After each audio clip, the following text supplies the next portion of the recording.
اوزاعی کہتے ہیں کہ اذا ختم الرجل القرآن بنہار صلت علیہ الملائکۃ حتی یمسی،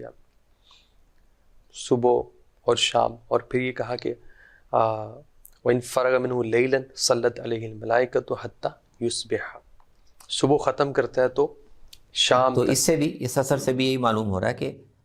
ایک قرآن کی تلاوت معمولاً جس نے اختیار کی ہوئی ہے، وہ جب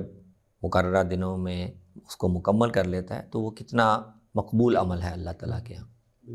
ہاں، تو ظاہر ہے یہ ان تک کسی واسطے سے پہنچی ہوگی بات یہ کہ نبی اس صلی اللہ پر علیہ پھر وسلم کا فرمان ہو صبح سکتا مکمل کرتا ہے تو پھر شام تک فرشتے اس پر دعائے رحمت بھیجتے رہتے ہیں، شام کو مکمل کرتا ہے تو اگلی صبح تک فرشتے دعائے رحمت اس پر بھیجتے رہتے ہیں۔ اسی طرح کا ایک اور اثر ہے ابراہیم النخعی سے، اور وہ بھی یہی کہتے ہیں کہ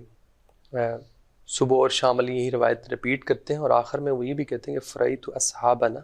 یعجبہم ان یختموہ اول النہار۔ ہاں، تو دیکھیں نا اس میں ذوق شامل کیسے ہوا کہ اگر فرشتے ختم قرآن پر قرآن ختم کرنے والے پر دعائے رحمت بھیجتے ہیں تو ہمارے اصحاب یعنی ہمارے اساتذہ، ہمارے بزرگ، ان کو پھر یہ اچھا لگتا تھا کہ جس دن قرآن ختم کرنا ہے تو ہم صبح جلدی ختم کریں تاکہ سارا دن پھر فرشتے ہم پر دعائے رحمت کریں، فرشتوں کی دعائے رحمت کے مستحق سارا رہیں دن سارا ہوتی رہے۔ دن